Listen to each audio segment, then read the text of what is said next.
പ്രിയമുള്ളവരെ, ലോക പരിസ്ഥിതി ദിനമായ ഇന്ന് നമ്മുടെ ക്ലബിന്റെ ആഭിമുഖ്യത്തിൽ വൃക്ഷത്തൈ നടീൽ മഹോത്സവമാണ് ഇവിടെ നടക്കുവാൻ പോകുന്നത്.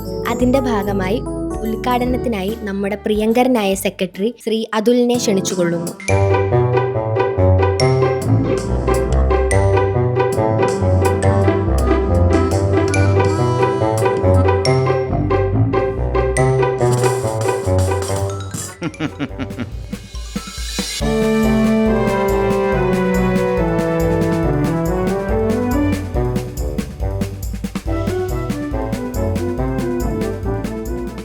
നമസ്കാരം, ഞാൻ അതുൽ.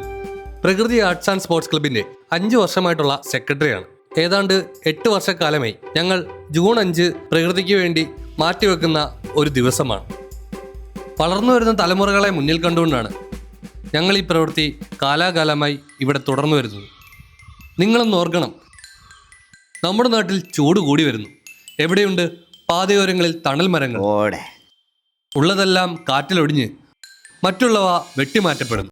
നിങ്ങൾ കേട്ടിട്ടില്ലേ, ഒരു തൈ നടാം നമുക്ക് അമ്മയ്ക്ക് വേണ്ടി, ഒരു തൈ നടാം നമുക്ക് മക്കൾക്ക് വേണ്ടി, ഒരു തൈ നടാം 100 കിളികൾക്ക് വേണ്ടി, ഒരു തൈ നടാം നല്ല നാളേക്ക് വേണ്ടി.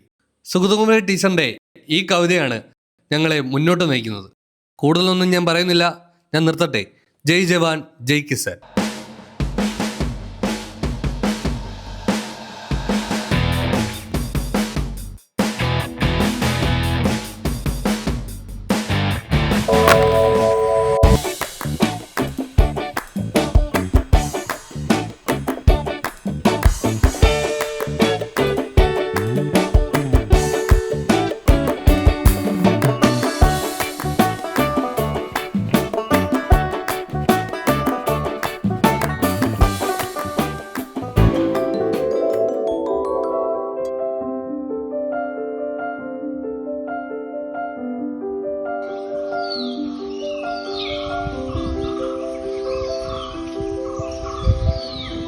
ചേട്ടാ നമസ്കാരം, താങ്കളൊരു കർഷകനാണല്ലേ?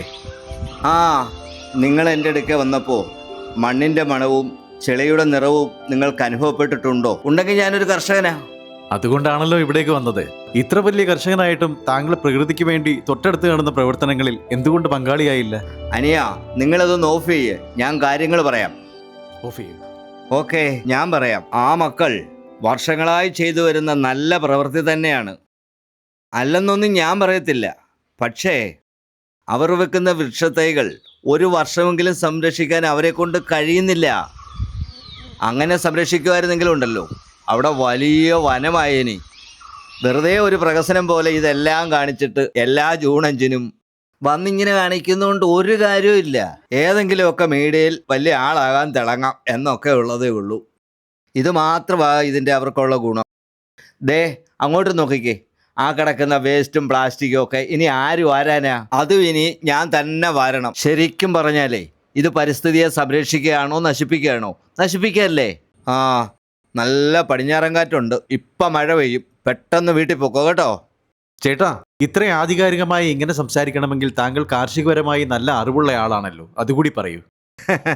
എനിക്ക് വിത്തിറക്കിയുള്ള ആധികാരികതയുണ്ട്. നിങ്ങളോടിപ്പോൾ സംസാരിച്ച ക്ലബ്ബ് സെക്രട്ടറി ഉണ്ടല്ലോ, അതുൽ എൻ്റെ ഒരേ ഒരു മകനാണ്.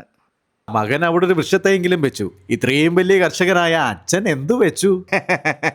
അച്ഛനെ ഒരു വാഴ വെച്ചു.